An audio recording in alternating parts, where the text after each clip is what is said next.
Hello everyone and welcome to another real analysis lecture.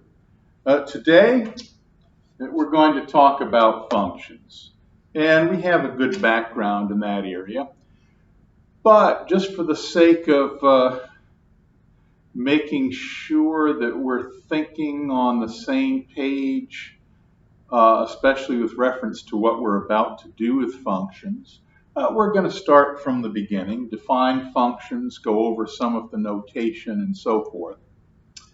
A function f from a set x to a set y, denoted this way, is a rule that assigns to each element x in set x exactly one element y in set y. And that's important. The rule assigns to each element x in set x exactly one element from set y.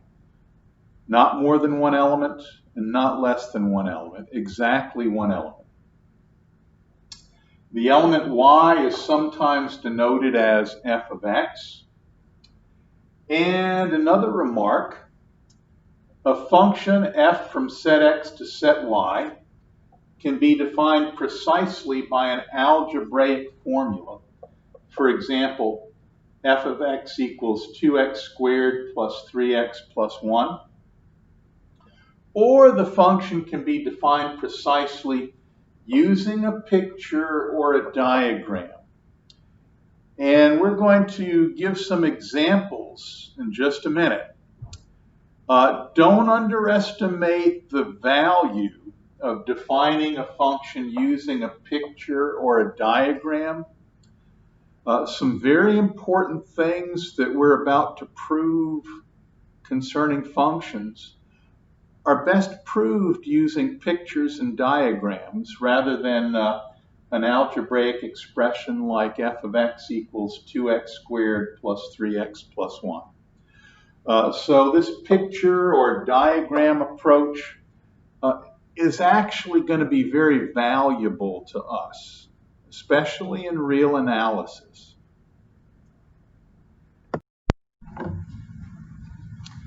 Here's a good example. Consider the function f from set x to set y as illustrated here. Now I said it was a function. Well, no, actually I didn't. I just said f from set x to set y. I sort of implied that it was a function.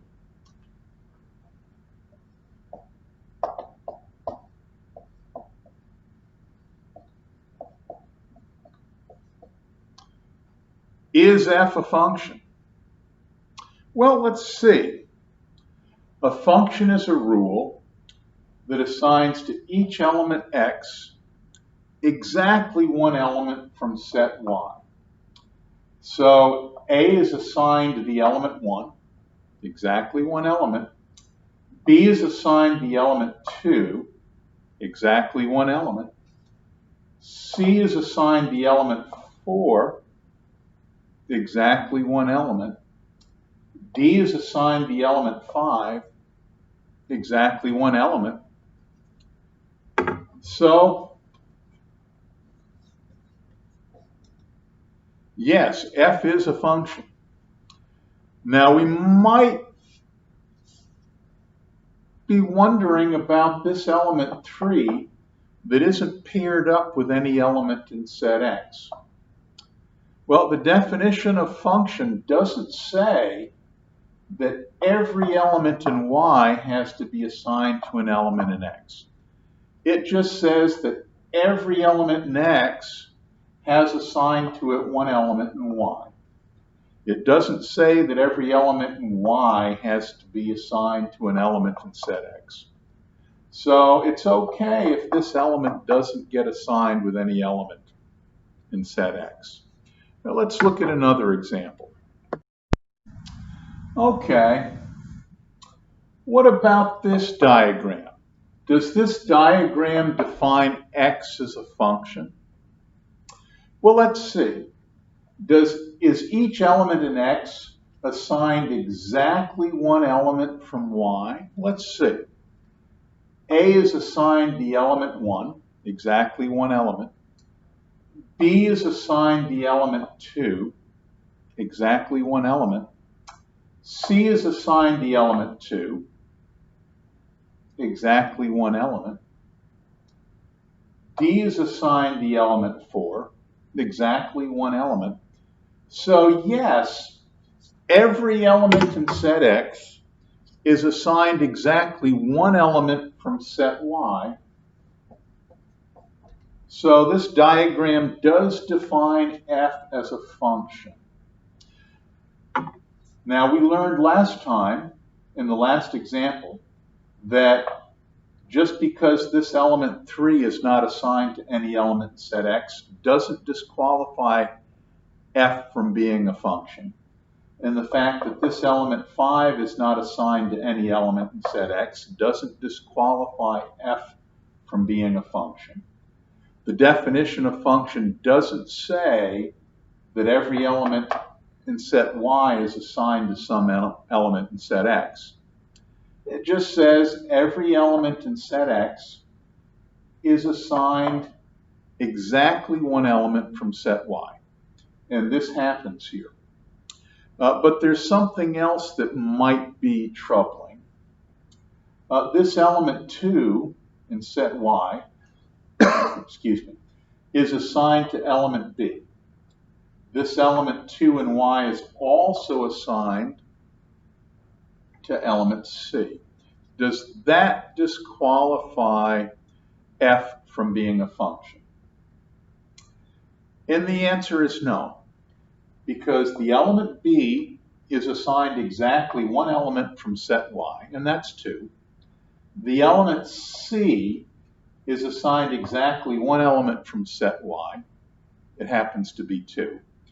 The definition of function in no way precludes the possibility that an element from Y may be assigned to more than one element of set X. That can happen.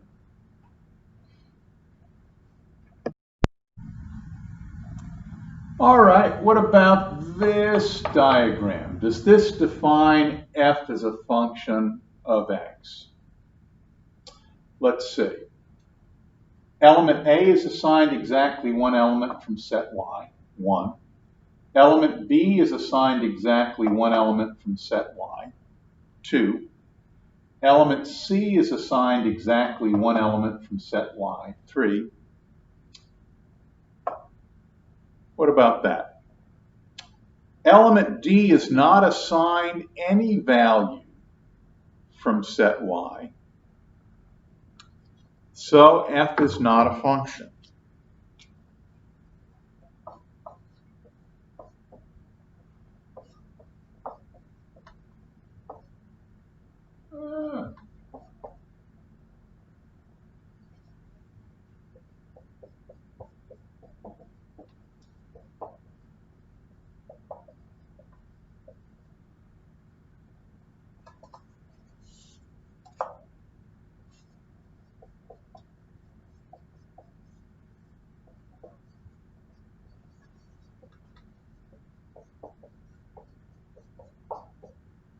No. Element D in set X is not assigned exactly one element Y from set Y. So this is not a function.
Okay, what about this diagram? Does this diagram define f as a function?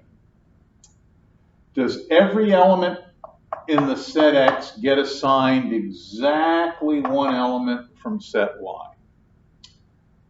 A is assigned exactly one element from set Y. B is assigned exactly one element from set Y. C is assigned C is assigned an element from set Y. As a matter of fact, it's assigned two elements from set Y. So we can't say that element C is assigned exactly one element from set Y, can we? C is assigned two elements from set Y. That disqualifies f from being a function. So our answer is no.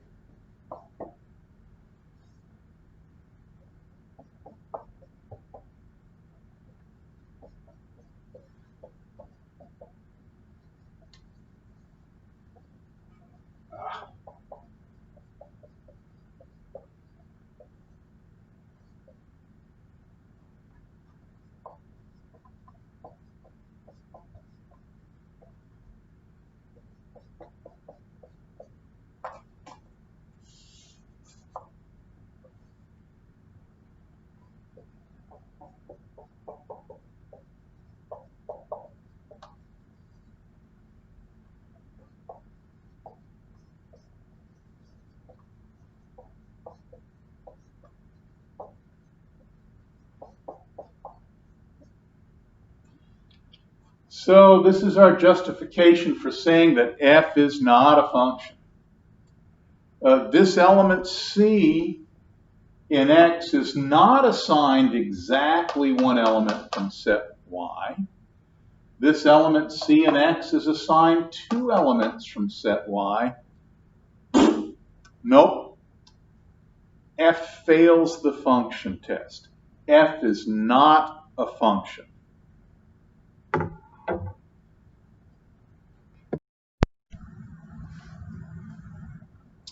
The next topic that we want to talk about concerning functions is the notion of a function being one-to-one. A function f from a set Y is said to be one-to-one or injective. Some of the textbooks today use fancy language and say injective. Exactly when no two elements of X are assigned to the same element of Y. So maybe I'll highlight that a little bit. So first of all, f has to be a function. Here f is a function. Every element of X is assigned exactly one element of Y.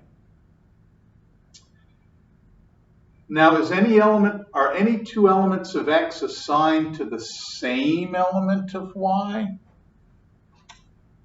A is assigned only to 1, B is assigned only to 2, D is assigned only to 3, E is assigned only to 4. So no two elements of set X are assigned to the same element in Y, or said differently, no element in Y is assigned to two or more values of X. So this is one-to-one.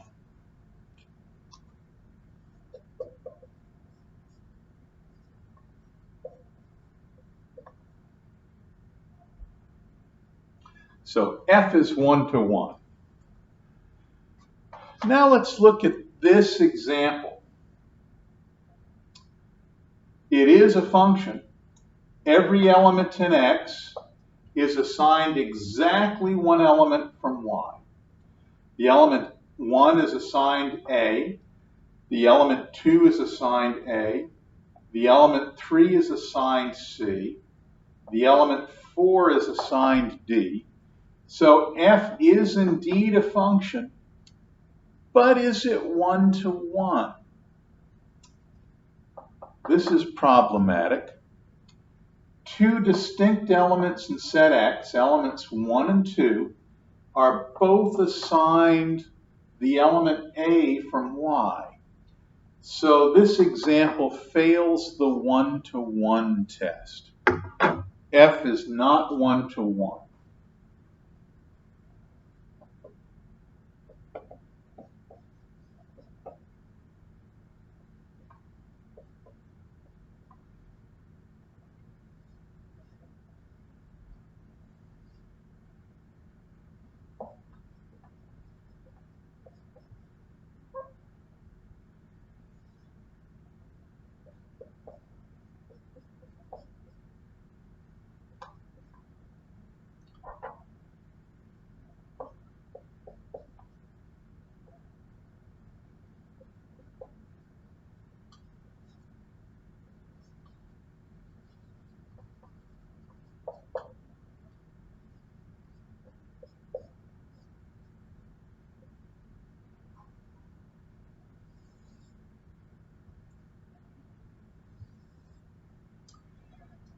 So F is not one-to-one.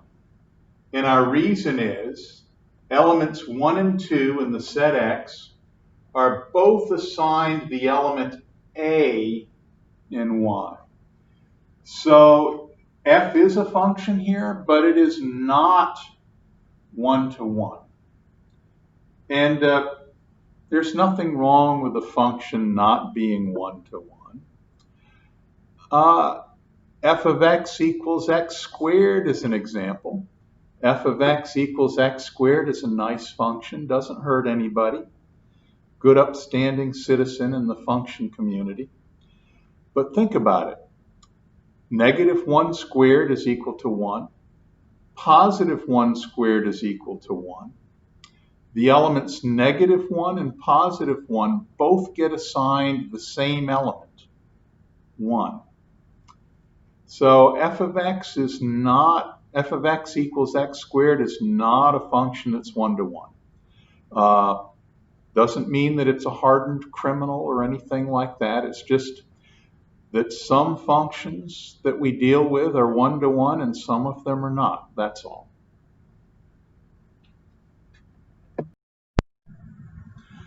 For the sake of doing proofs, let's revisit the definition of one-to-one.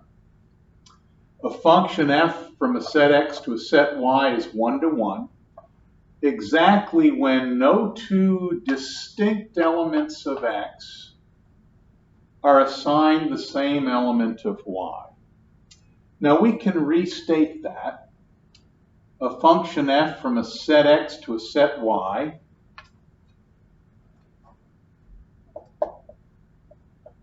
is one-to-one exactly when, given elements x1, x2 in the set x, x1 not equal to x2 implies f of x1 is not equal to f of x2.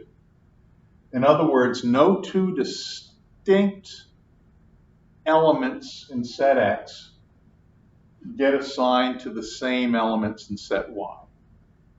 If x1 and x2 are not equal, then y1 and y2 are not equal. And this is helpful because it's going to help us characterize a method of showing that a function that's defined by an algebraic formula either is one-to-one or it is not one-to-one. And what we want to do is look at this part of the definition, this part right here. Notice that it's a conditional statement. So here we have P implies Q. It's a conditional statement. Now what I'd like to do is restate this definition one more time using the contrapositive of this conditional statement. Let's see. So we restate once again. f from a set x to a set y is 1-to-1 exactly when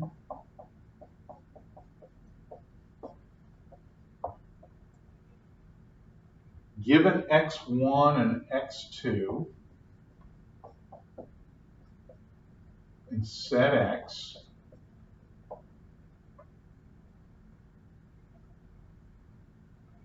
now I want to write this in the contrapositive form. So I negate both statements and flip the conditional statement around. So the negation of Q is F1 equals F2, or rather f of x1 equals f of x2.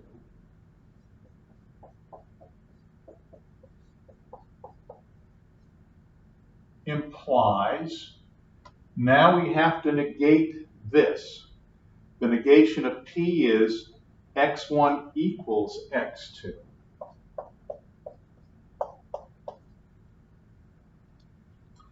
So here we have negation of Q implies negation of P.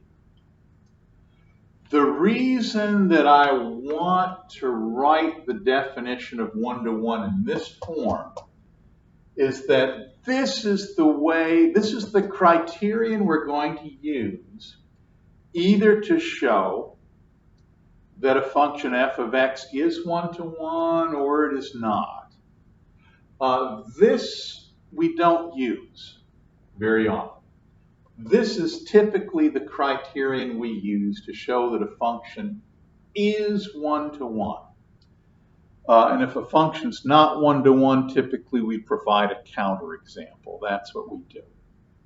So let's have at an example, okay? Here's a good proposition to prove or disprove. The real valued function given by f of x equals 3x cubed plus 2 is 1-to-1. Well, I think it's 1-to-1. The graph is going to look something like this. And for any value of x, I only see one y value.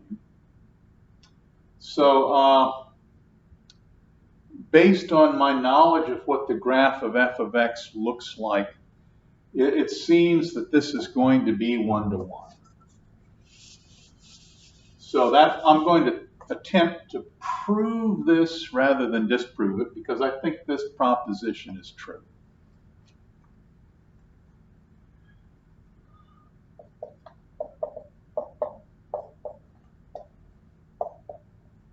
So I even state that it's true, and here's my proof. And remember our last characterization of one-to-one functions. It's 1-to-1 if f of x1 equal f of x2 implies that x1 has to equal x2. In other words, if two f of x values are the same, it's because the two x values are one and the same.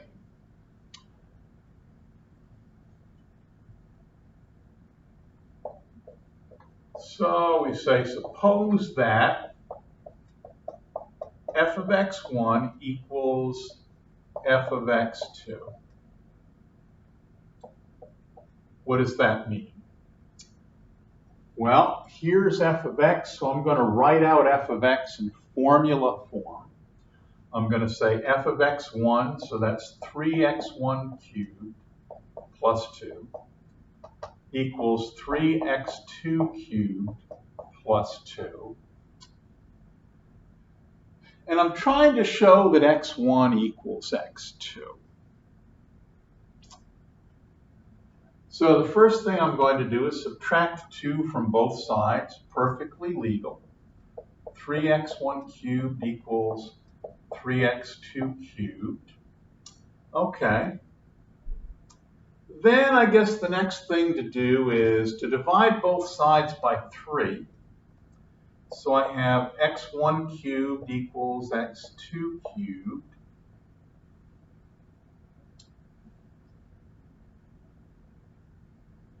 And now, does x1 cubed equal x2 cubed imply that x1 equals x2?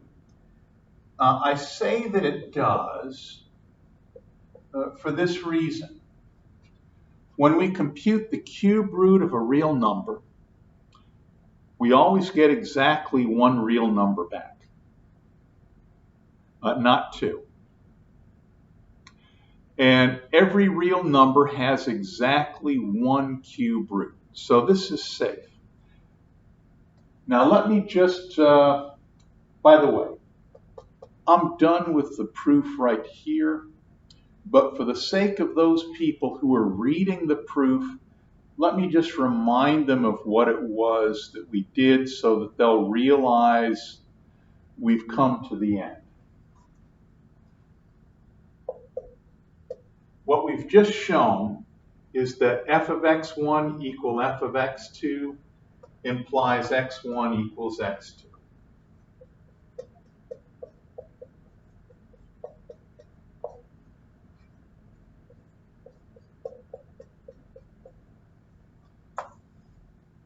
Hence, f is 1 to 1.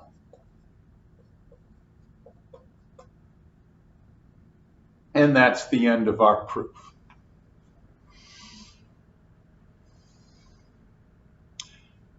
Let's do another one. Here's our new example. Prove or disprove that the real valued function given by f of x equals 3x squared plus 2 is 1 to 1. Seems like it is.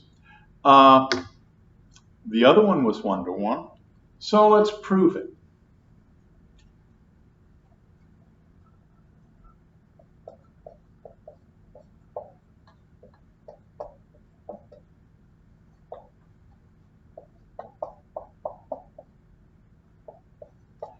So we start out by supposing that f of x1 equals f of x2.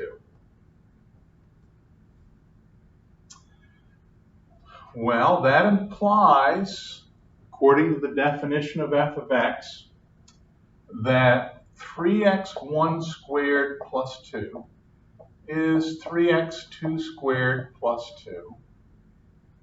And we're trying to show that this implies that x1 equals x2. So we'll subtract 2 from both sides. We'll get 3x of 1 squared equals 3x of 2 squared. And then we'll divide both sides by 3. So we'll get x1 squared equals x2 squared. And we're trying to show that x1 equals x2. So we'll take the square root of both sides. And we'll get x1 equals x2. So f of x1 equal f of x2 implies that x1 equals x2. So f of x is 1 to 1. The only problem is it turns out that f of x is not 1 to 1.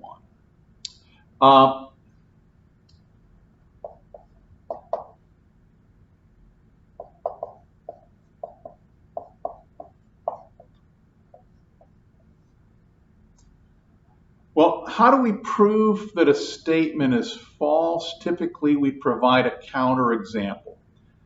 We'll give, in this case, a pair of x values such that f of x1 equals f of x2, but x1 is not equal to x2. As a counterexample,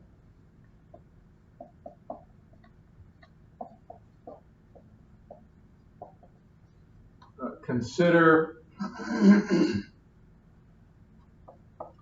x1 equals -1, and x2 equals +1.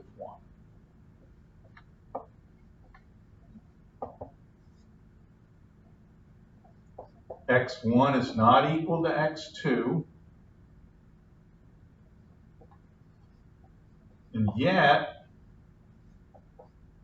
f of x1 is f of -1. So let's see, -1 squared is 1 times 3 is 3 plus 2 is 5. And f of x2 is f of +1. 1 squared is 1 times 3 is 3 plus 2 is 5. That is, x1 is not equal to x2. And yet, f of x1 and f of x2 both equal 5.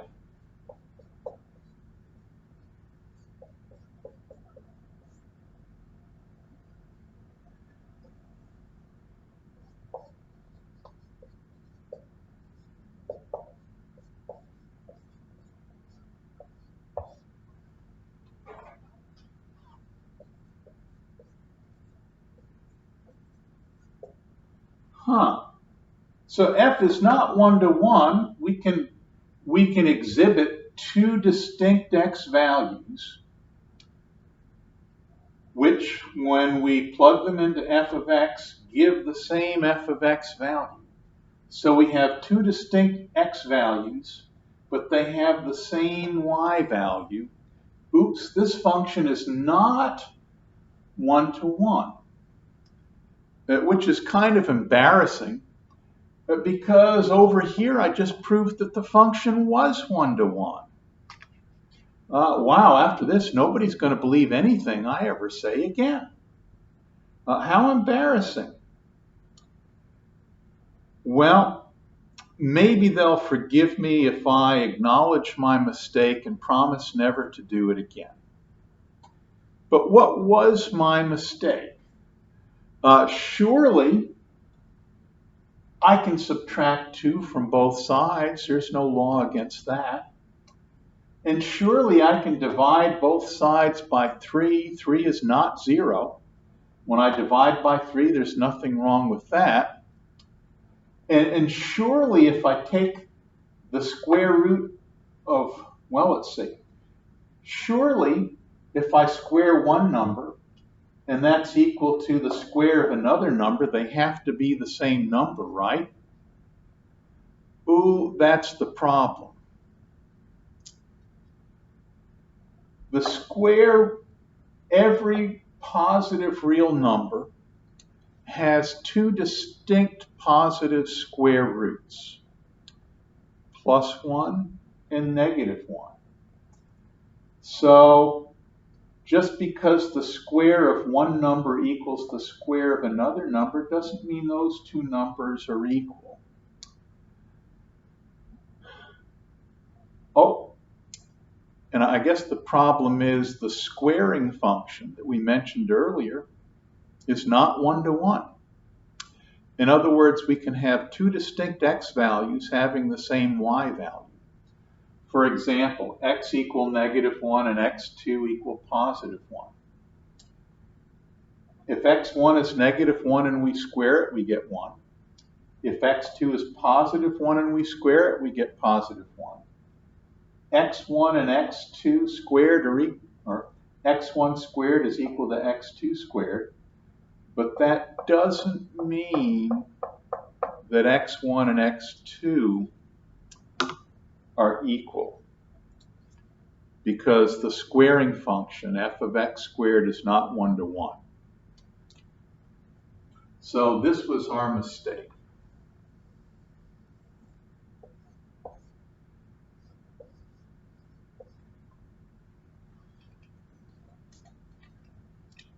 So x1 squared equal to x2 squared does not imply that x1 equals x2.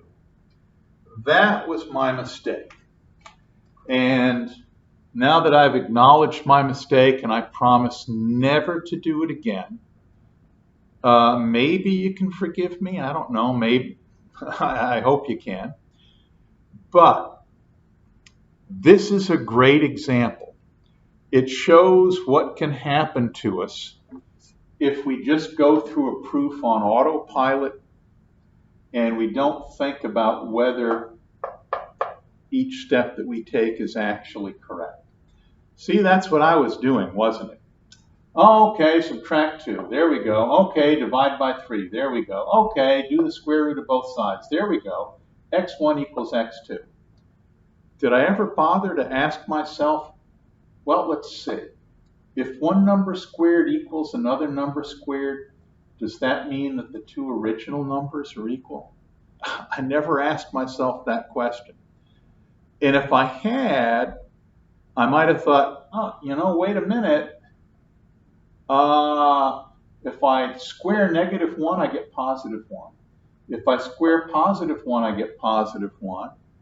Ooh, I have two different x values such that when I square them, I get the same number. Uh-oh, I can't go from here to here. Well, I didn't do that because I was flying through this proof on autopilot. But this is a good example just to warn us about one-to-one proofs.